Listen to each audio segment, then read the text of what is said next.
Okay, so setup-wise, like I say, was pretty good. I mean, in terms of ball position, it was slightly further back than probably where you want it. I think that sometimes encourages you to want to lean back more with it, okay? But in terms of setup, decent. Grip pressure was actually quite good. You had to reasonably loose. I think on occasions it gets a bit tighter, possibly. By the time I end, yeah, exactly. Yeah, gripping on. But I think in terms of the swing, the focus we've got to have now is that the body needs to start moving to left. You said to me from the top of the backswing, you're trying to keep your head still, which makes sense when you watch the tour players keep their head still.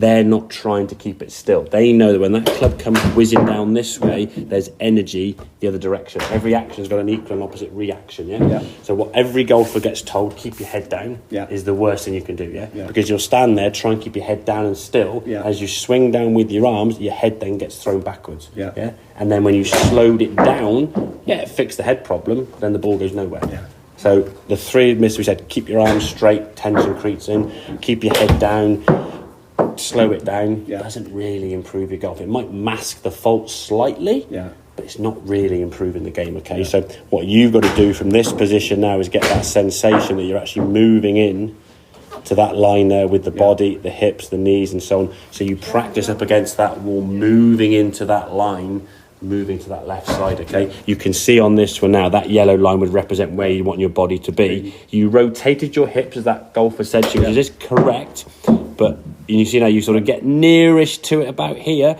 but as the club now comes down and started reaching match acceleration, you're now moving further away from it, and there's your kind of bunt cricket swing, as we said, where it goes down the fairway. So the movement you've got to kind of focus on there now. Again, that was probably a little bit collapsed at the top with the arms, and maybe a little bit loose in the grip pressure. When you say collapse, to the top, just sort of going a bit like lose a bit of control. That's to me more wrist for grip. Hinge and stuff rather than the grip pressure, but a little bit of a collapse there. As you go through, good striker movement there. Let your head come through, let your head lift, let your body move. If your head stays down, you can't move. But unfortunately, how many golfers we know get told those famous 4 words, keep your head down, and it is literally the worst thing you can do as a golfer, because it just restricts so much of what we want to move. We want this thing to move. It needs to move. If it doesn't move, you can't swing a golf club. And if your head's staying down, you can't go anywhere. So as you're swinging through there now, that was a better back. You see the club not going back so far. That looked more stable to me. And then through impact, we're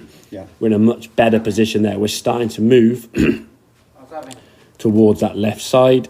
There, you see, Now again, you're doing this a little bit slower. Practice swings generally are a bit, but you're moving into that yellow line nicer. Now when we step to goal, I think some of the issues you had was because you were obviously used to hitting the ground back here. You're good at now missing the ground, especially with that longer club. Now it's when you came back to the goal with this one, it wasn't actually a bad movement in terms of the actual how your body moved up the top here now, starting to move there. See your left hip moving into where that wall would be. This is a good position. You just got back into the goal there now and just used to sort of moving and pulling your arms up just to kind of react to what your old swing was doing. And that's the thing. You probably, I'm sure you weren't even aware you did that. But you became good at doing that because of what your swing was creating. So now you've got to find where that ground is and let the body rotate through. And then, if you watch the golf on TV, I'm sure that swing looks like a golf swing. That looks different. Something else. Exactly. Well, it's basically the old keep the left arm straight that golfers get told all the time. It's just no golfer. The thing is, when you watch golf on TV, you see movements, you see head staying stable, you see arms extending and stuff, but no golf pro in their right mind is trying to keep their left arm, trying to keep their head down, because they just lock so many things, but those things happen because of what they do.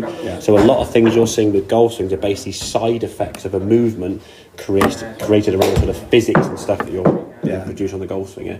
So trying to keep your head still cause your head to move. So to stop your head moving, you almost have to have a counterbalance move against the swing to keep it in the same position. Does that make sense? So you're not keeping your head down, but by moving your body differently, your head is staying in the right position. That's the key thing.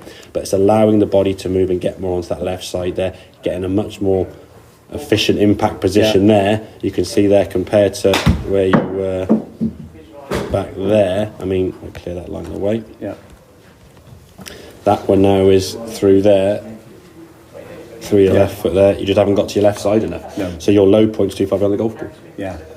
Hit the ground behind the ball, it's no good. Then you get good at missing the ground. So it's just now finding the ground, trusting that you can move this way. And to be honest, it will take a bit of practice. But going forward, I would suggest with any changes you make, as much as the same with this club as every club in your bag, start off with shorter clubs and build up to it, so you get more comfortable with the movement you're making. Yeah. So on some of my short rounds where I've been shanking off it, right, again, I feel as if the toe bringing it. That's probably more toe end. Yeah, I reckon you possibly could be just toe ending them because you're moving on your back foot. You're too far from the ball, and then you're reaching out for it. Yeah. So it's too much of a. You're just too far from the golf ball. Yeah. So there, I should be sort of more over. Not necessarily over the ball, more at setup. Just move into the left more. Yeah. If you're further back on your right side, you're further from the ball, aren't you? Yeah. Than if you arrive it on top of the ball. Yeah, So definitely. you're probably just toe ending it a little bit. I'd say. So yeah, good, very good.